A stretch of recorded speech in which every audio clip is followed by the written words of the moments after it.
Avant de commencer cette vidéo, je tiens à préciser que cette vidéo pose les bases, donc elle est un peu longue, environ 2 fois le temps que j'imaginais, mais comme les bases sont indispensables, j'ai préféré faire ce choix. Donc oui, la vidéo est dans son information, mais restez bien jusqu'à la fin, vous ne serez pas déçus du voyage. Allez, bon visionnage. Et salut à tous! Alors comme promis, le simu est monté. Donc on va s'entraîner, hein, il est pas là pour rien. Donc dans un premier temps, je vais reprendre mes marques sur le simu parce que ça fait un petit moment que j'ai pas joué. Alors pour être tout à fait franc, j'ai joué une petite trentaine de minutes pour un petit peu quand même reprendre avant la vidéo. Je trouvais ça mieux, enfin pour moi en tout cas. Donc dans un premier temps, on va reprendre un petit peu le simu en main, reprendre quelques sensations en main, et ensuite appliquer les notions que j'ai appris sur le circuit d'Evo Driver à l'Alpe d'Huez. Donc dans un premier temps, on ne va pas utiliser le frein à main, je veux seulement utiliser les transferts de charge à l'aide du volant et du frein. Évidemment, je réexpliquerai un petit peu comment ça marche et comment faire, et démontrer que ça marche si j'y arrive, ça c'est autre chose, on verra. Donc voilà, je fais pas une intro plus longue, on y va, ça commence. Alors expliquons rapidement à quoi ça sert et comment ça marche. Tout d'abord, le frein va servir à faire un transfert de charge sur l'avant, c'est-à-dire emmener du poids sur l'avant et ainsi de l'adhérence sur l'avant. Puisque tout le poids, ou en tout cas une majorité du poids est sur l'avant, l'arrière est allégé et donc il a moins d'adhérence. Le coup de volant sert à faire tourner la voiture, ça je pense que je vous apprends rien. Et comme la force centrifuge s'applique là où il y a le moins de poids, vu qu'on est en train de freiner, le poids est sur l'avant, l'arrière est délesté, donc c'est l'arrière, la force centrifuge pousse l'arrière vers l'extérieur, et c'est comme ça que se fait le déclenchement. Vous voyez, au final, c'est assez simple à comprendre. Donc si j'applique ce que je viens de dire, c'est-à-dire que on va pas très vite, ça sert pas à grand chose, on lâche les gaz, on tourne, on freine, et le cul finit par partir. Alors il faut pas tourner de trop et freiner de trop en même temps, parce qu'en fait on va finir par saturer le train avant et partir en sous-virage, c'est-à-dire qu'on va perdre l'adhérence de l'avant, et donc ça va absolument pas faire ce qu'on cherche. Donc il va falloir trouver le juste milieu, normalement on n'excède pas un demi-tour de volant. Vous voyez, le cul de la voiture ne partait pas, j'ai enlevé un demi-centimètre, 1 centimètre de braquage, et tout de suite la voiture a commencé à partir. Donc je vais essayer de bien vous montrer ça. Donc voilà, je m'élance, 70-80, pas plus. Je lâche les gaz, je tourne, hop, et là, vous voyez, hop là, ça y est, ça commence à tourner. Et si elle a tourné plus, c'est parce qu'elle a repris de l'adhérence de l'avant. Alors c'est plus long évidemment, c'est pas ce qu'il y a de plus efficace pour faire une belle dérive. Ça peut paraître ennuyant de faire ça, mais en fait c'est très bien pour une seule raison, c'est qu'en fait, on apprend à comprendre le fonctionnement de la voiture. Si on commence à partir et qu'on fait, je veux faire partir le cul, paf, coup de frein à main, bah ouais, on a bloqué l'arrière, mais on sait pas trop ce qui se passe physiquement sur la voiture. Alors que si on prend le temps de bien comprendre le fonctionnement d'une voiture, qu'on prend le temps de bien apprendre, eh bien tout de suite en fait, l'apprentissage va être plus facile parce qu'en fait on va comprendre simplement ce qu'on fait plutôt que yellow feeling et se dire mais pourquoi ça fait ça? Si on sait déjà pourquoi on fait quelque chose, on sait que la voiture devrait réagir comme ça, si elle réagit pas, c'est parce qu'on fait quelque chose de mal. Là en l'occurrence par exemple, c'est qu'on peut mettre juste un peu trop de volant. Alors, normalement, on n'excède pas un demi-tour de volant à la mise en dérive, hein, je parle seulement au coup de volant pour déclencher la dérive, pas au contre-braquage, c'est autre chose. Hein. Seulement, j'ai remarqué qu'avec cette voiture-là, c'est simplement la BM e-tron Drift de base dans Assetto. Donc, j'ai compris qu'avec cette voiture-là, en fait, quand on était à un demi-tour de volant, c'était déjà trop. En fait, si on veut continuer à avoir de l'adhérence dans ce genre de mise en dérive, il fallait pas, en fait, excéder ça, c'est-à-dire 2/3 de la première moitié de volant. Donc, évidemment, c'est pas la chose la plus passionnante à faire, hein, mais une fois qu'on a plus ou moins compris, ça sera beaucoup plus facile en fait de faire la suite, donc l'appel contre appel. Il faut pas freiner trop fort non plus derrière, parce que même si on a donné la bonne impulsion au niveau du volant, si on freine trop, on va finir par saturer le train avant. C'est-à-dire qu'avec ce qu'on appelle le cercle d'adhérence, eh bien en fait on va sortir du cercle. Donc vous voyez dans ce cercle, sur l'axe vertical on a l'accélération freinage, sur l'axe horizontal on a droite-gauche. Donc vous voyez que ce cercle crée une délimitation. Si on dépasse cette délimitation, on perd l'adhérence du train. Là, on parle du train avant, parce que l'arrière, évidemment, on va faire exprès de le faire partir. Donc, on parle uniquement du train avant, c'est ce qui nous intéresse pour le moment. Donc, vous voyez que, par exemple, si je freine à fond et que je tourne à droite à fond, eh bien, si on rejoint les deux points, ils sortent complètement du cercle. Du coup, on est complètement hors capacité d'adhérence. Donc, si on veut freiner beaucoup, eh bien, vous voyez qu'il va falloir tourner peu. À l'inverse, si on veut tourner beaucoup, eh ben il va falloir freiner peu. Il va falloir trouver un juste équilibre entre le freinage qu'on veut donner et l'angle de braquage qu'on veut donner, tout simplement. Donc pour ça, faut rouler pour arriver à comprendre et ressentir correctement ce qui se passe. Donc il n'y a plus qu'à rouler. Allez. Donc je décélère, hop, je donne mon coup de volant. Vous avez vu, c'est trop. Ah, tout de suite ça tourne. J'enlève du volant et hop, ça tourne. Et vous voyez, c'est pas forcément évident parce que je sais qu'il faut pas mettre autant de volant et pourtant, eh ben, je le mets cet angle. Donc, il faut comprendre et ressentir. Et voilà, là elle tourne. Et donc à partir du moment où la voiture commence à partir, commence à prendre de l'angle, on va pouvoir mettre un petit peu d'accélération. Donc je prends juste un peu de vitesse. Hop, elle commence à partir, accélérateur, hop. Ouais, elle a quand même fini par partir. Pas comme je voulais, mais elle a fini. Alors on voit qu'en fait, quand on l'inscrit comme ça, elle n'a pas beaucoup d'angle. Alors je vous avoue que moi, quand j'étais sur la piste glace, on arrivait à lui faire prendre un peu plus d'angle. Seulement là, je sais pas si c'est moi ou si c'est le jeu ou les deux, hein, parce que je suis pas encore moniteur. Hein. J'ai vraiment très peu d'expérience pour le moment. Donc j'essaie seulement de mettre en application ce que j'ai appris et j'ai juste la théorie. Il faut que j'arrive à mettre la pratique en place. Mais il n'empêche que j'ai un peu d'angle et quand la voiture commence à dériver, eh bien on peut mettre un peu de gaz pour l'aider à partir et une fois qu'elle est partie, on peut maintenir un certain angle. Donc maintenant on va voir un petit peu ça, parce qu'il faut quand même que ce soit un peu marrant. Hein. Hop, j'enlève du volant. Ah ça y est, je mets du gaz, hop. Donc par contre j'ai pas su gérer l'accélérateur, donc je suis parti vers l'extérieur. Mais vous avez vu que j'ai pu entretenir la glisse. Alors on recommence un petit peu. Hop, trop de volant, ça y est ça part, gaz.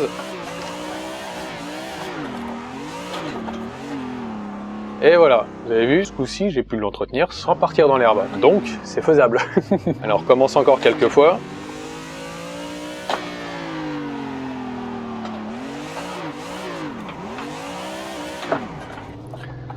Eh oui, parce qu'il faut aussi gérer ses gaz. Si on met trop de gaz, bah on finit en toupie. Donc, faire attention à ça. Et vous voyez, des fois, je mets encore trop de volant. Et donc, je suis obligé de corriger, je suis encore obligé de réfléchir. Donc, c'est ça ce que je disais, il faut de la pratique pour que ça vienne des automatismes et que ce soit bien ancré, en fait. Une petite précision, vous avez vu, c'est long. Entre le moment où je lâche les gaz, que je tourne et que je freine, il y a un temps de latence. C'est-à-dire qu'il va falloir laisser la voiture réagir. Il va falloir lui laisser le temps de réagir, le temps que tout se mette en place, que les suspensions travaillent en fait. Et donc pour ça c'est long. Vous avez vu, j'arrive à peu près au premier tiers, voire moitié de virage, quand la voiture commence à vraiment prendre de l'angle. Et donc à ce moment-là seulement, je peux commencer à accélérer. Quand la voiture commence à prendre de l'angle, entre le moment où j'enlève mon pied du frein et le moment où je viens prendre mon accélérateur, il y a une petite latence. C'est ce qu'on appelle en fait le temps de patience. Une latence qui peut être entre 1 à 2 secondes. Ça dépend du revêtement. Par exemple, si c'est sur du mouillé, ça va être plus long. Si c'est sur du sec, ça va être un peu plus rapide. Moi, j'ai fait ça sur glace. On pouvait aller jusqu'à 2 secondes quand la glace était vraiment un miroir. C'est assez déroutant au début. Hein. On a envie de se précipiter parce que l'humain n'est pas fait pour patienter. Donc, on a envie de se précipiter. Seulement, quand on se précipite, eh ben, en fait, soit on enraye la glisse, soit on veut mettre aussi trop d'accélération, du coup, et hop là, on finit en toupie. Donc, le but, c'est de garder la dérive, garder l'équilibre. La voiture, quand elle est en glisse, elle est totalement en équilibre. D'ailleurs, même quand on roule en général, mais c'est encore pire quand elle est en glisse. Il faut toujours garder l'équilibre, donc trouver le point d'équilibre. Donc là, vous avez vu, on est patient, on freine. Et une fois qu'on a enfin l'arrière qui commence à chasser, là, on a un petit moment de patience, et après, on peut remettre les gaz. Ok? On applique ça?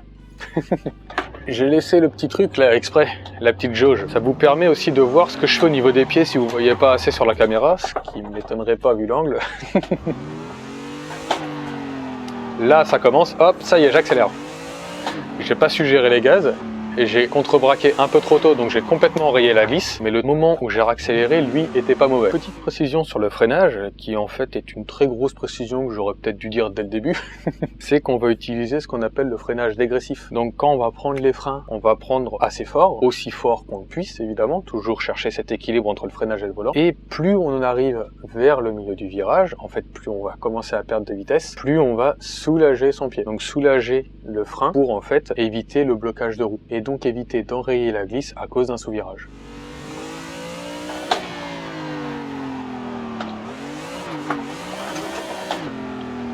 Donc voilà, là c'était pas mal au niveau de l'accélérateur, sauf que je me suis un petit peu trop précipité sur le volant, donc j'ai complètement enrayé la glisse. Allez, on est reparti, on prend un petit peu de vitesse. Hop, j'emmène ma voiture, frein, commence à partir, ça y est, allez, accélérateur. Maintenant qu'on a vu la base, on a compris, c'est un petit peu ennuyant à regarder, donc on va faire quelque chose d'un petit peu plus intéressant. Là, on va commencer l'appel contre appel, c'est-à-dire qu'on va faire en fait la même chose, on va engager la voiture, seulement avant d'engager la voiture, on va donner un petit coup de volant brutal d'un côté et ramener de l'autre. Simplement en fait pour accentuer la mise en dérive, pour brutaliser la voiture, tout simplement pour créer ce déséquilibre. Parce qu'une voiture à l'origine c'est pas fait pour glisser. Et contrairement à ce que beaucoup de gens pensent, les voitures de drift sont pas faites pour glisser, elles sont faites pour adhérer. Et oui, pour faire des très beaux drifts, il faut énormément de grippe. C'est un peu bizarre dit comme ça, hein. Donc, on va faire de façon de complètement emmener la voiture en la brutalisant. Donc, on prend un peu de vitesse, pas trop, ça sert pas à grand chose. On emmène la voiture, hop, je freine, je la laisse partir, ça y est, j'accélère. Donc, j'ai pas su garder l'angle correctement, mais vous avez vu que j'ai réussi à la déclencher et à un peu l'entretenir. Donc, coup de volant, je ramène, j'attends qu'elle parte, hop là. Vous voyez comment elle est partie? J'ai même pas touché au frein. En fait, le fait de brutaliser la voiture de droite à gauche fait que le frein, on peut ne pas l'utiliser. Ça dépend de l'angle qu'on veut prendre, de la vitesse à laquelle on arrive, etc. Et vous voyez que le transfert de charge, en fait, se fait. Donc, j'emmène ma voiture, hop, j'attends qu'elle parte, ça y est, allez, j'accélère. Donc, vous voyez, c'est un petit peu plus rapide. Tout d'abord, en fait, on emmène la voiture. Un quart de volant, ça suffit. On emmène la voiture, on vient chercher son volant, on brutalise la voiture pour la ramener de l'autre côté. On attend, on freine ou on freine pas, ça dépend de ce qu'on veut faire. Le mieux, c'est quand même de freiner pour vraiment accentuer ce transfert de charge, évidemment. Après, quand on connaît, c'est différent, c'est vraiment ce qu'on fait.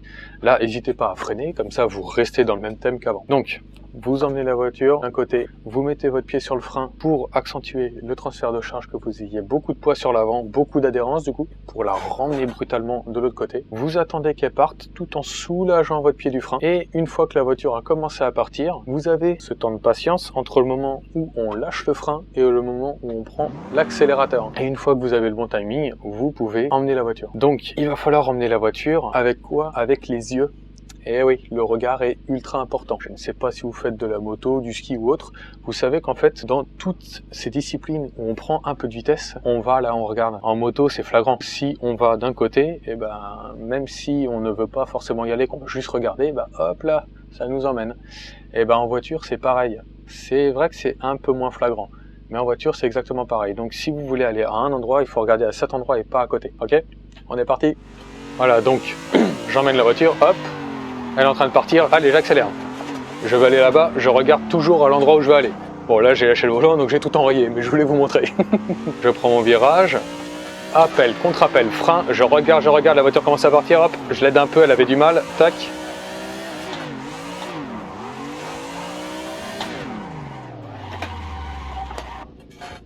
Bon ok, c'était un coup de peau, je voulais pas prendre ce virage à l'origine.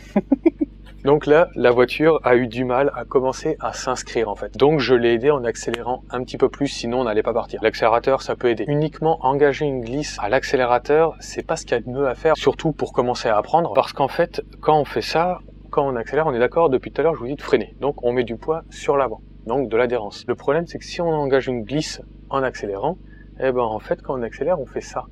Donc si on fait ça, on a beaucoup de poids sur l'arrière, ok? Par contre, on n'a plus de poids sur l'avant. Et donc, l'avant ne va pas forcément se placer là où on veut. C'est pour ça qu'il faut bien faire ces transferts de charge. Je stabilise ma vitesse vers 70-80, hop, appel, contre-appel, je mets un peu plus de frein. La voiture n'est pas partie parce que j'ai mis trop de frein, tout simplement. Vous voyez, mine de rien, je viens juste là de m'en apercevoir en vous parlant. J'analyse en même temps. Pourquoi je peux analyser? Parce que je sais ce que j'essaie de faire, je sais comment la voiture réagit et je sais ce qu'elle fait au final, même si moi j'arrive pas à faire ce que je voulais faire à l'origine. C'est ça ce que j'essaie de vous expliquer depuis le début, c'est simplement qu'en fait, si on sait de quoi on parle, on va mieux comprendre ce qu'on fait et donc on va mieux travailler plus facilement, plus efficacement et donc vous allez vous améliorer beaucoup plus rapidement. C'est pourtant simple, non? Allez, on recommence. Allez, appel, hop, un peu de frein, la voiture part, ça y est, allez, j'accélère. Je regarde là où je veux aller tout de suite, hop, ça me permet de corriger plus facilement.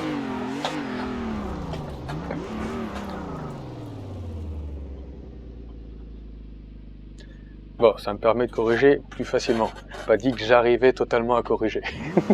Alors évidemment, pour le moment, vous voyez bien que j'arrive pas à entretenir une glisse jusqu'au bout. Mais là, tout de suite, je m'en fiche. Parce que ce que je vois, c'est que j'arrive à inscrire la voiture comme je veux. Et pour l'instant, c'est le principal. L'inscription, en fait, c'est ce qu'il y a de primordial. Ça se voit quand vous regardez des championnats de drift, par exemple, où on voit les mecs qui s'inscrivent à tel ou tel endroit. Eh bien, en fait, ça conditionne tout de suite le véhicule pour tout le tracé. C'est-à-dire que s'ils ont loupé leur déclenchement, eh bien le véhicule va être mal placé dès le début et ça va pas forcément être facile de retrouver la ligne exacte qu'ils voulaient. C'est comme quand ils loupent un clip. Et ben en fait, ça conditionne la voiture à être au mauvais endroit pour les prochains clips et donc ils ont du mal à retrouver la ligne qu'il faut.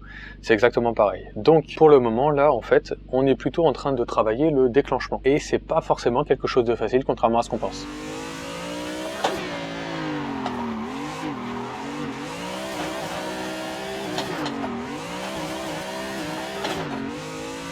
Donc forcément, une fois qu'on a compris comment faire le déclenchement, évidemment que faire un virage correctement, ça va nous titiller un petit peu. Mais il va falloir être patient. Au début, il vaut mieux privilégier le déclenchement.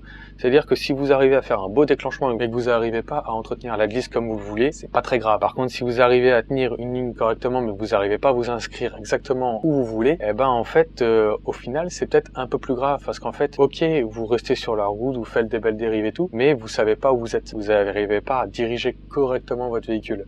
Donc, vous vous entraînez au déclenchement et après, vous pourrez vous entraîner plus précisément à la trajectoire. Évidemment, quand je dis qu'il y en a un plus important que l'autre, les deux sont extrêmement importants. Mais il faut d'abord commencer par le commencement et le déclenchement, c'est le début de la dérive. Donc, on va commencer par déclencher. Donc, on s'entraîne.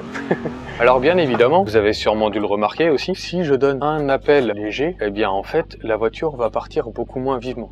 Si je donne un appel brut, là, la voiture va partir beaucoup plus vivement. Regardez, là, je vais en faire un petit. Donc, appel. Hop, ça y est, la voiture part. Vous avez vu? Elle est partie très timidement. L'angle est venu très tard. Alors que si je le fais violemment, ça va pas faire la même chose. Allez, beaucoup plus vivement. Hop, vous voyez, l'angle, il est arrivé beaucoup plus tôt. Donc, en fait, ça a un impact totalement sur le déclenchement. Et donc, il faut savoir ce qu'on fait au début pour bien déclencher la voiture. Hop, je l'emmène, petit frein.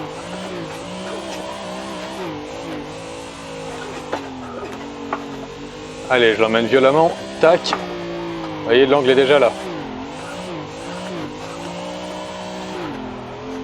Bon, je l'ai fait un peu tôt là. La voiture avait pas pris beaucoup d'angle quand j'ai commencé à accélérer. Alors forcément, déclencher l'accélérateur, ça reste facile, on est d'accord. Mais des fois, ça part tout droit. Vous allez voir, on va faire un petit test. Dire, vu que c'est une propulsion, je tourne. En accélérant, ça va forcément glisser. Eh oui, ça glisse, mais regardez, uniquement de l'avant. Pourquoi? Parce que j'ai pas donné d'impulsion, parce que j'ai pas mis de poids sur l'avant, donc j'ai complètement saturé mon train. Et en plus, j'ai donné beaucoup d'angle à mon volant, donc ça n'aide pas. Allez, hop.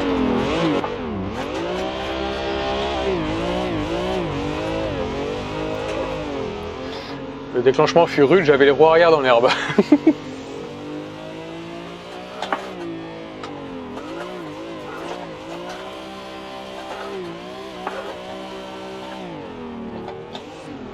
C'était pas mal ça.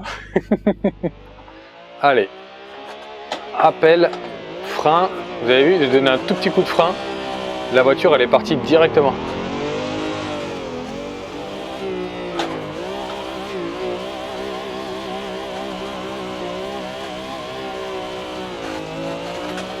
Oh, il était beau celui-là. Vous voyez, mon déclenchement était nickel en fait, ce qui m'a placé et mis dans un certain angle à la corde et du coup j'ai pu enrouler le virage sans problème. J'ai quasiment rien eu à faire en fait derrière pour corriger. Et c'est là qu'on voit toute l'importance du déclenchement. C'était beau, hein. Allez, petit coup de frein, allez gaz. Et on regarde bien là où on veut aller. Là-bas, là-bas, là-bas, extérieur, extérieur, hop là. Vous voyez l'importance du regard. Si je regarde le vibreur que j'ai juste devant la roue, je vais y aller. Le problème, c'est que je vais rester là et donc je vais finir par bouffer dessus. Si je veux rester où je suis parce que je me trouve bien, il faut regarder là où je veux aller. C'est-à-dire que je vais tourner autour de ma corde parce que je regarde à l'extérieur là-bas. Tout simplement, je regarde où je vais. Si je regarde là, je vais faire ça. Ok? J'espère.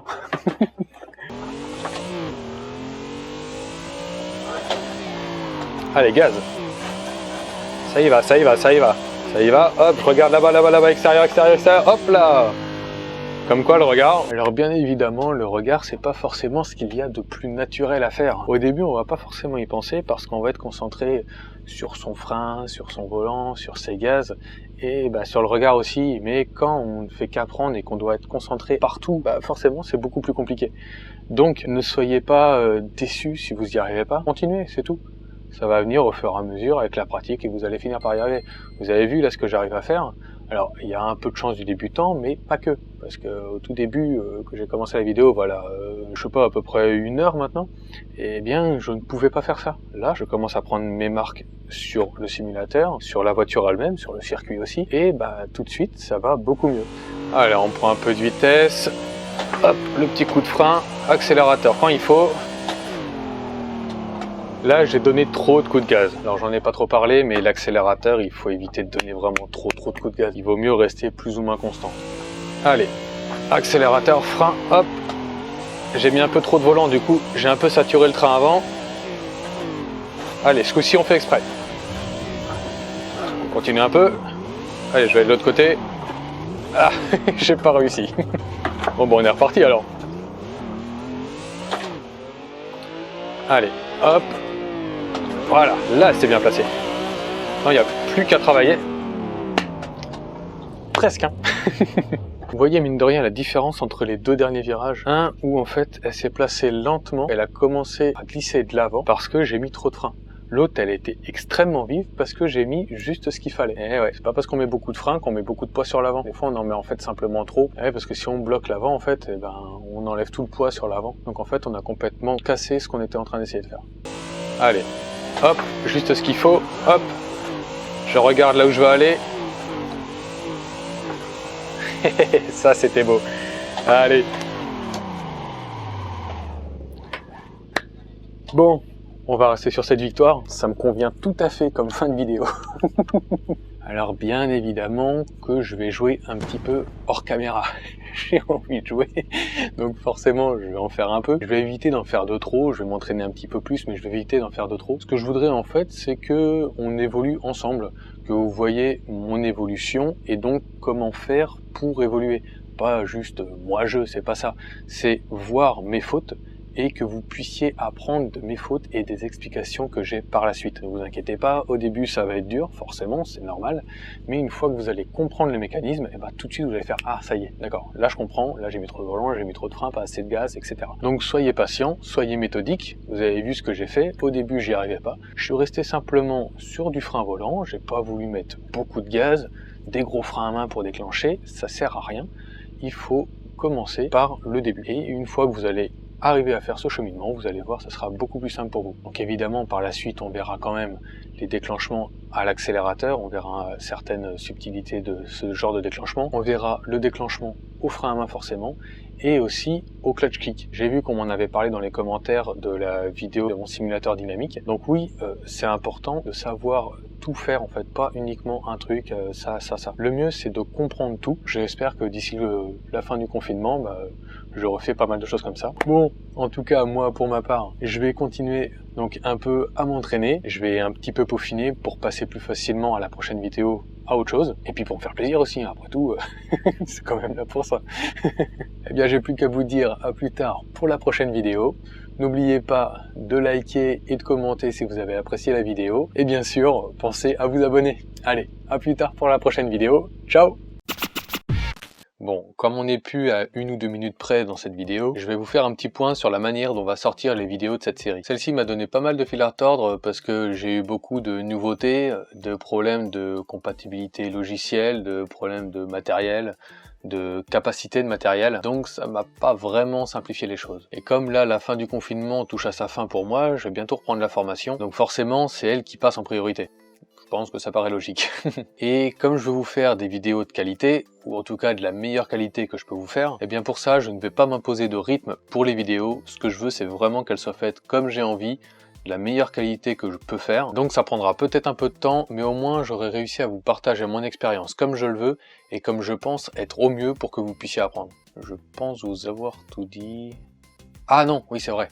Alors je voulais vous dire, n'hésitez pas à faire un stage de glisse en réel, la glisse quelle qu'elle soit, hein, parce qu'en fait le fait de le faire en vrai va vous apporter beaucoup de sensations et d'informations en plus du simulateur, et donc même si vous restez sur simulateur, ça va beaucoup vous aider à apprendre. Je n'aurais jamais appris et compris aussi vite les bases qu'on a vues aujourd'hui si j'avais pas fait ma saison à l'Alpe chez Evo Driver. Bon, ce coup-ci je vous ai tout dit, donc à la prochaine, ciao!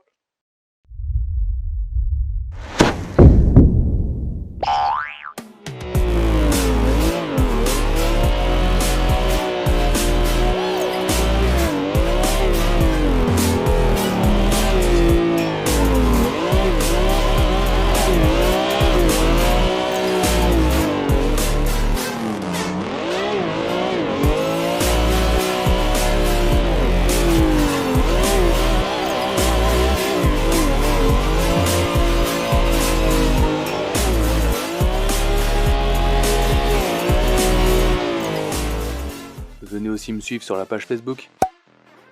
Puisque je suis en plein dans ma formation de moniteur, j'ai malheureusement très peu de temps pour faire des vidéos. Donc si vous voulez des actus bien plus régulièrement, c'est là-bas que ça se passe.